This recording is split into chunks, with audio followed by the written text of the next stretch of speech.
నమస్తే అందరికీ. ఎక్కడ చూసినా ఇన్స్టాగ్రామ్లో అయితే 3D AI ఫొటోస్ అయితే చాలా ట్రెండింగ్లో ఉన్నాయి. ఈ 3D AI ఫొటోస్ ఎలా ఎడిట్ చేసుకోవాలో చెప్తాను చూసేయండి. ఫస్ట్ అయితే ఇన్స్టాగ్రామ్ ఓపెన్ చేయండి. ఇన్స్టాగ్రామ్లో నా పేజీ నాగేష్ నాని 07 అయితే సెర్చ్ చేయండి. నా ఇన్స్టాగ్రామ్ పేజీలో అయితే క్రియేట్ చేసి ఫోటో అయితే పెట్టాను 3D అయితే. చూడండి, ఎక్కడ చూసినా ట్రెండింగ్లో ఉన్నాయి. మొత్తం ఇన్స్టాగ్రామ్లో ఏది చూసినా కూడా చూడండి ఎంత బాగుందో. దీన్ని మనము ఎలా క్రియేట్ చేస్తామో చూపించేసి చూసాను మొత్తంగా. అలాగే ప్రాంప్ట్ ఉంది, ప్రాంప్ట్ కూడా కాపీ చేసుకుని ముందుగానే.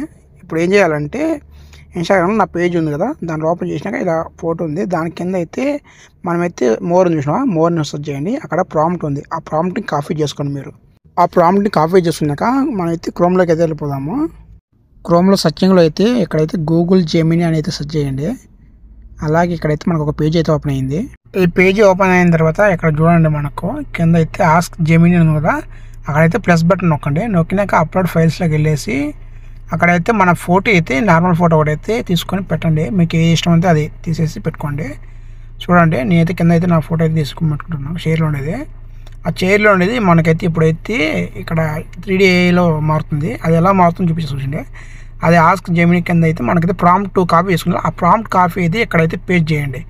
ఇక్కడ పేస్ట్ చేసినాక అక్కడైతే మనకైతే సెండ్ చేయండి. వాళ్ళకి సెండ్ చేసినాక చూడండి, జస్ట్ సెకండ్ అనబడింది. ఆ జస్ట్ సెకండ్ అయితే తిరుగుతుంది. ఆ తిరిగిన తర్వాత అయితే మనకైతే కింద అయితే వస్తుంది. మనకు చూడండి, కింద అయితే ఇది 3Dది మారింది. చూడండి, ఇలా అయితే మనం ఫోటో పెడితే ఇక్కడైతే 3Dలో ఇలా అయితే మారుతుంది. చూసారా, ప్రాంప్ట్ అయితే ఇలా అయితే మనం ఏ ఫోటో అయినా సరే మనం ఇంకో ఫోటో అయినా తీసుకొని చూపిస్తామండి. ఇంకో ఫోటో తీసుకున్నాం కదా, మళ్ళీ వచ్చి అప్లోడ్ చేస్తుంది ఫోటో, నార్మల్ ఫోటోనే. ఇది నా నార్మల్ ఫోటో ఇంకోటి.